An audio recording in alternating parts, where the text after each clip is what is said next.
late July of 1973, I was under contract for William Shatner.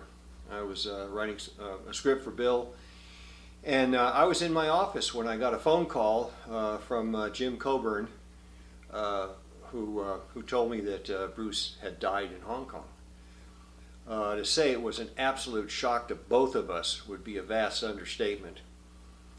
Jim had seen him in Hong Kong a little bit earlier. I can't remember the month that he went over there, but he had seen Bruce, and he had shared with me that he was concerned about Bruce's health and a lot of things that were going on with Bruce. Jim just seemed to think that Bruce had a lot of weight on him, and he seemed to be very, very concerned about things, and he just wasn't himself. Jim and I had remained friends for a number of years after we made the Carey treatment in 71 for MGM, and we were both martial artists, and we just got along really well. He's easy to get along with. In any case, I was truly shocked that Bruce had died at 32 years of age. I mean, I knew his health was questionable, but it never ever occurred to me that there was a possibility that he would, die. Shortly after that, an autopsy was performed, and over the years there has been a lot of comment about the autopsy. I've seen the full report and the collateral lab tests that were made in other countries, and a lot of comments have been raised over the years about how Bruce looked. One of them being that one photograph of his face. Apparently the photographer was only allowed to shoot Bruce's face, take a picture of Bruce's face. And it was obviously swollen. I mean, you could tell his entire face was swollen, and his neck. That led a lot of people to wonder whether or not he'd been beaten, whether he had taken a beating, and as a result his face had swollen up and such, especially one side of his neck. I don't believe that's what happened. It's possible, but I don't believe that's what happened. Usually when somebody takes a beating, their face, the whole face doesn't swell up. Somebody gets hit in the eye, they get a black eye, swelling in the eye, they get a swollen lip, they get hit somewhere, and it only shows where they get hit. But to have the whole face swollen like that seems very irregular to me.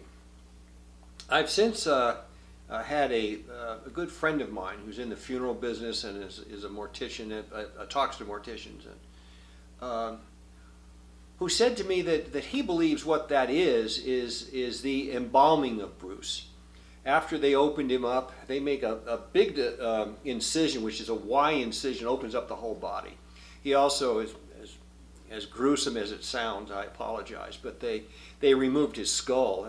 He had a skull cap. All the way around, they removed his skull to get to his brain. And after they got his brain and the organs and so forth, they close him up, and then they inject his body with several gallons of embalming fluid that's mixed with water. And I was told that is probably what actually caused the swelling of his face. That embalming fluid goes into the vessels under a lot of pressure to fill the whole body with this embalming fluid, which holds back the decomposition. In some cases, they do such a good job that the body is mummified, I was told. But apparently, he says that is what caused his swollen face. And you see later on in Seattle at the funeral, although his face in the Hong Kong funeral was still somewhat swollen, in Seattle it's much reduced. And so my friend said that he feels that was the cause of it. He wasn't beaten or anything like that. That was from the process of embalming, and he says he sees that quite often in his funeral home. Another comment that's sometimes made is in the autopsy. There's mention of a needle mark in the center of Bruce's chest, and the idea that he was injected with something that caused his death. I agree with those who say that was probably done by an ambulance attendant.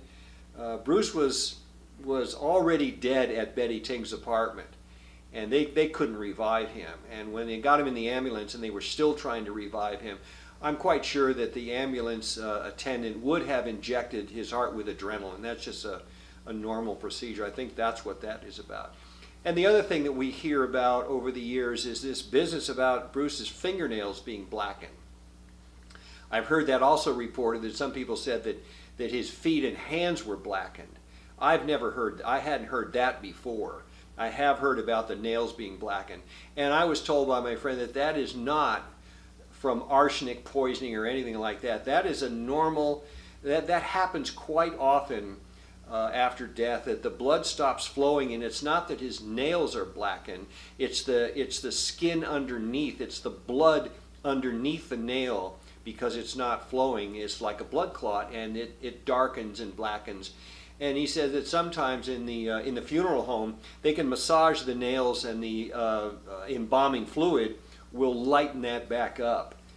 On July 25th, Bruce's body was now in the bronze coffin that Linda had purchased, which cost 40,000 Hong Kong dollars. I think at that time the dollar rate was 6 to 1. Anyway, it was a very nice coffin, and it sat inside at the Kowloon Funeral Home. Inside of the funeral parlor, there were, I believe, 200 invited guests by invitation only, and they sat quietly as a Chinese band struck up a Chinese funeral song, which is quite similar, I was told, to the song Old Lang Syne. There were flowers. There were more than 500 floral arrangements, all in front of Bruce's coffin.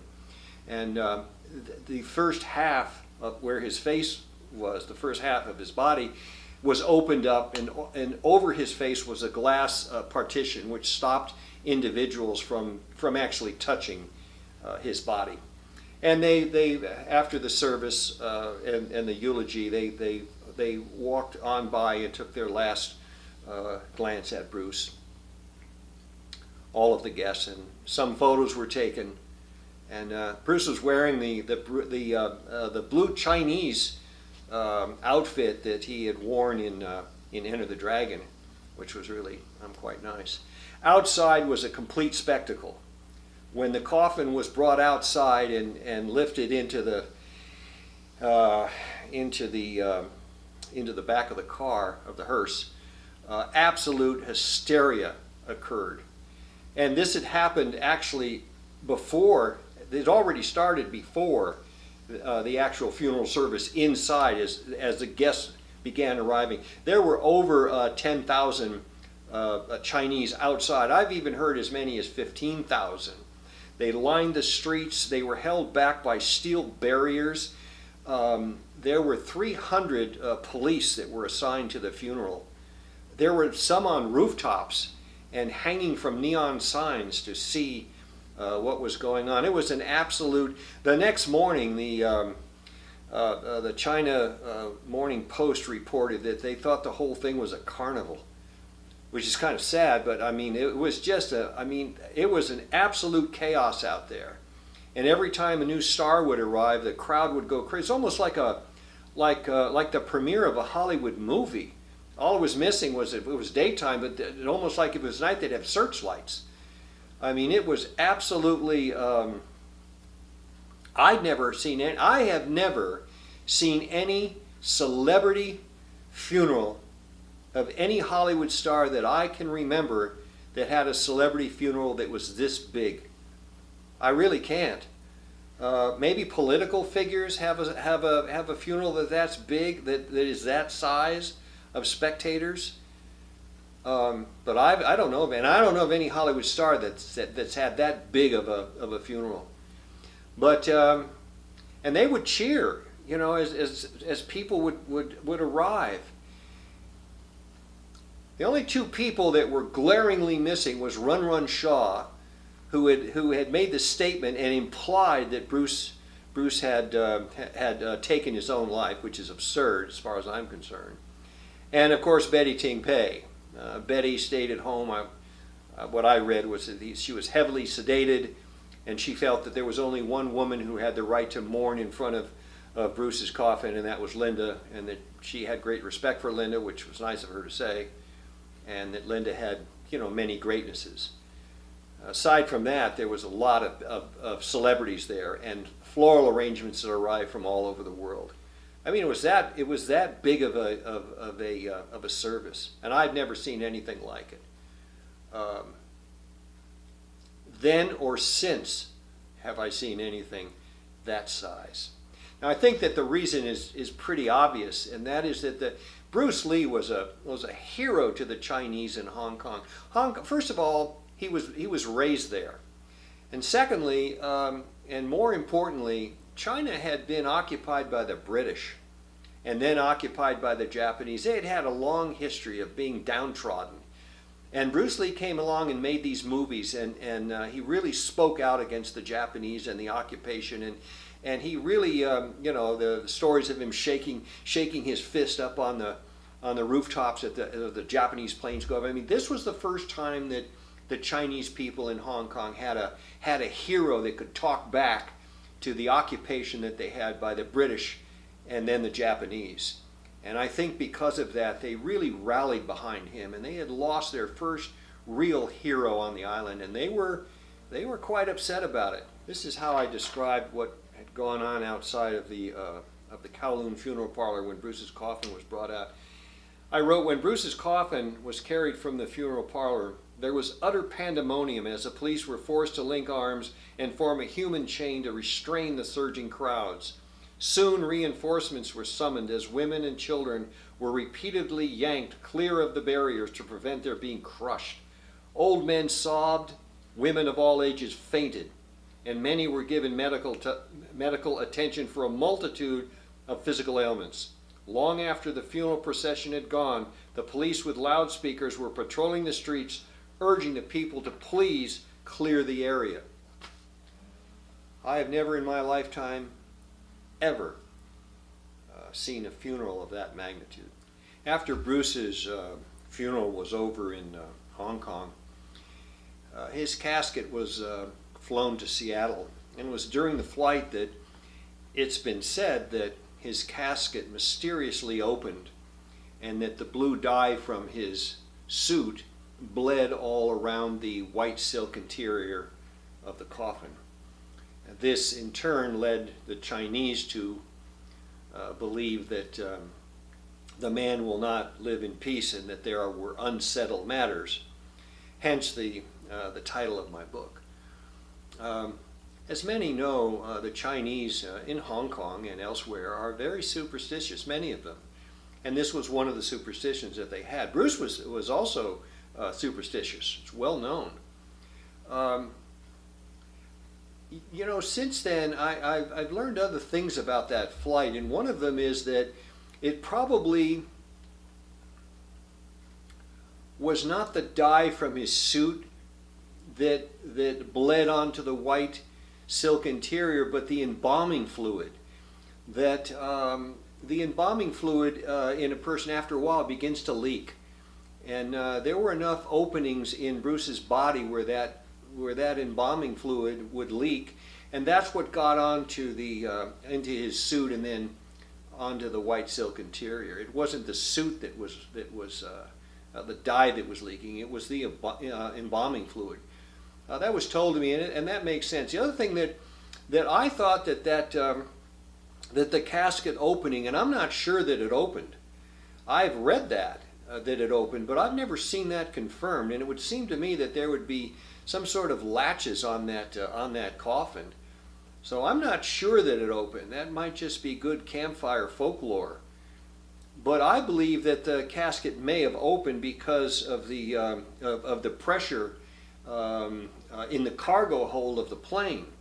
That it's not the same as what was either in the casket or in the main cabin of the plane. But those cargo holds are actually pressurized in the same way that the cabin is. Lots of people, fly their pets down in that. So I'm not even sure that the casket opened. anyway, I share those things. Over the years, I've given that more thought, and I've talked to people about it, and those are some of the added thoughts that I had.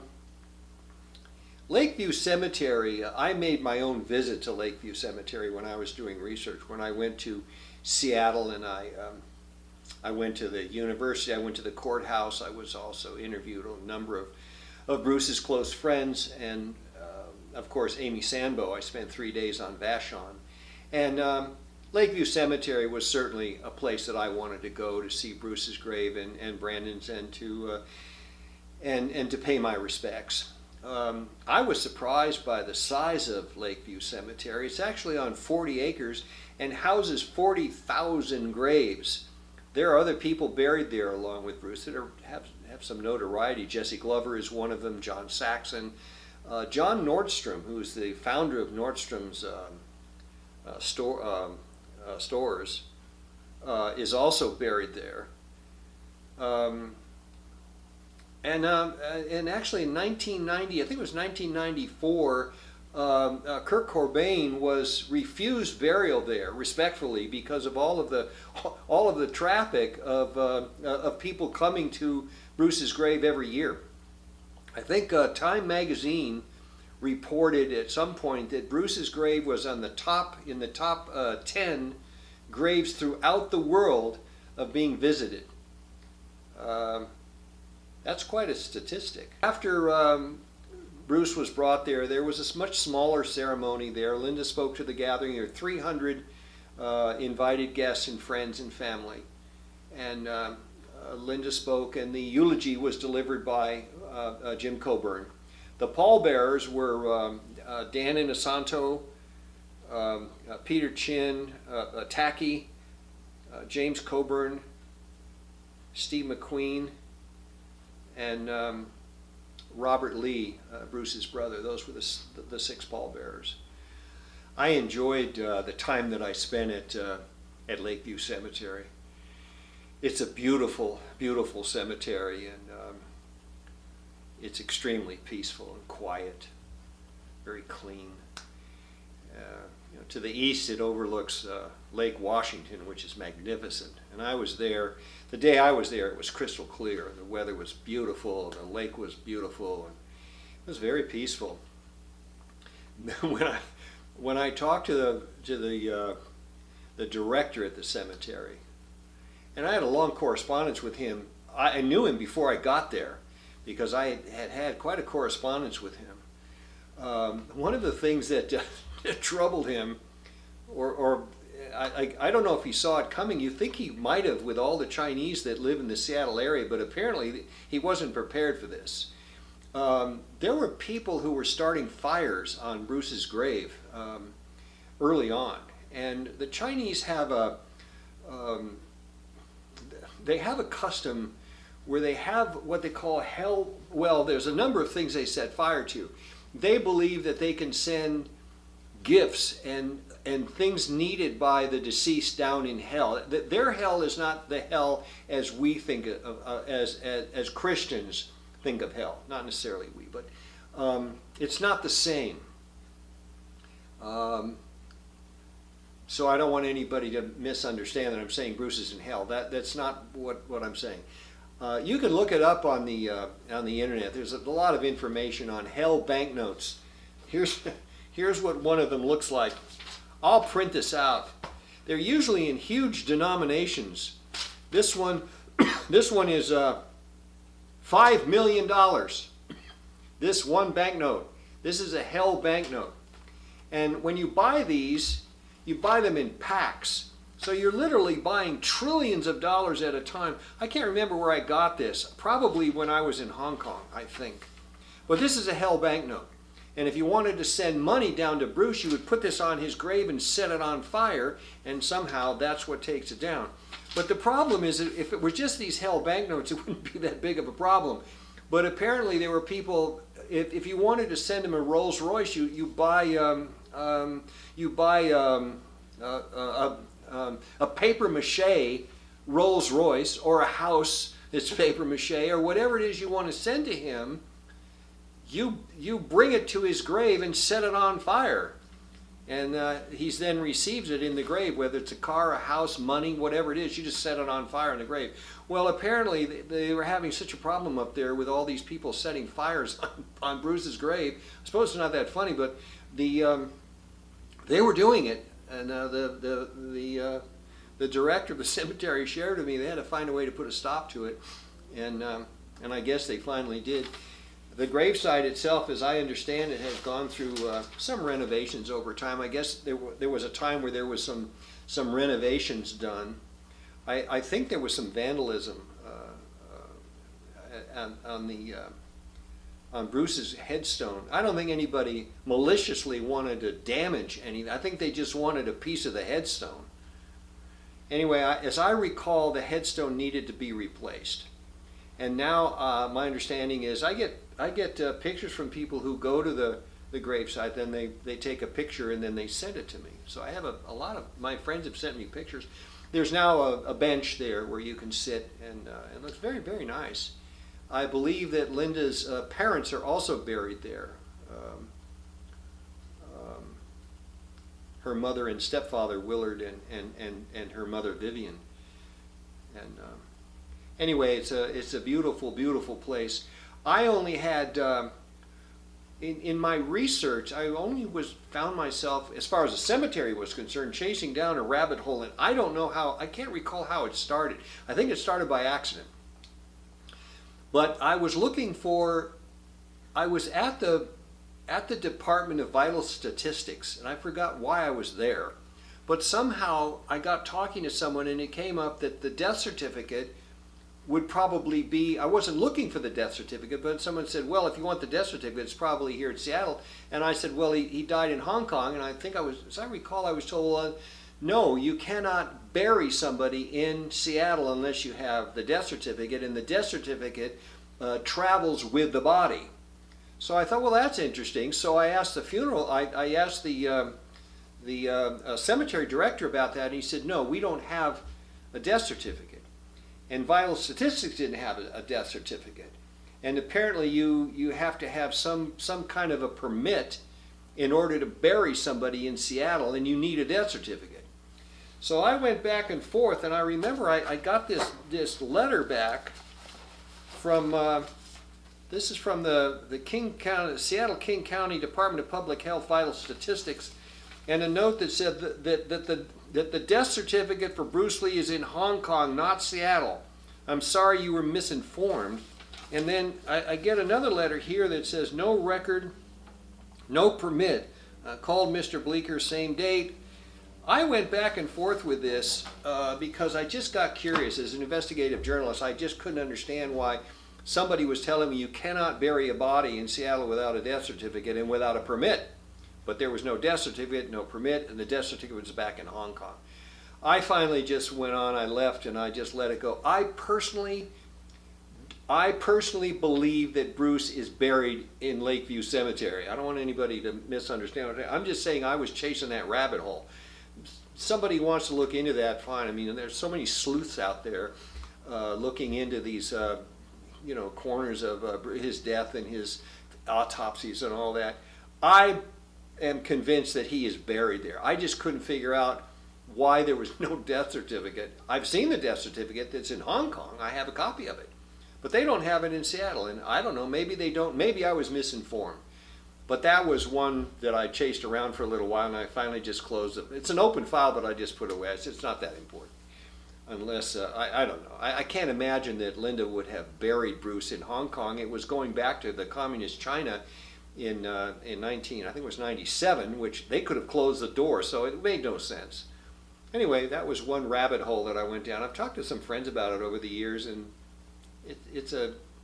I guess it's one of the, there's no there, but I share that just because it was one of the open areas that I was unable to confirm. The other one is I was curious as to what happened to the bronze coffin. And some people have asked me, Bruce was brought here in the bronze coffin, but the coffin was changed. He had a different coffin. So where is the bronze coffin? And it's possible that it's still at the funeral home, that it was swapped out. I forgot the name of the funeral home in Seattle. It's now a beer parlor, I understand. But the coffin was changed out. So people have asked me if I know what happened to the original bronze coffin that actually held Bruce's body in Hong Kong and traveled, and he traveled in it from Hong Kong. It certainly would be a piece of memorabilia, that's for sure. I don't know what happened to the bronze coffin. I really don't. Linda would know. I'm sure there are people who know, but I don't know. So anybody that's been wondering about what happened to the coffin, the bronze coffin, the original one where the blue dye leaked all over the white silk interior and the coffin had to be changed, I don't have the answer to that. Anyway, all things said and done, Bruce Lee, and as far as I know, is buried in Seattle. He's been laid to rest there. He's in a beautiful, beautiful place, one that meant a great deal to him when he was much younger, when he was in college. And it's a beautiful resting place, and he's visited by thousands and thousands of his fans regularly every year. And so it brings great joy to those people that go to Lakeview Cemetery, and I certainly enjoyed my time there. And anytime I'm in Seattle, I've always made a point to pay my respects to Bruce and Brandon.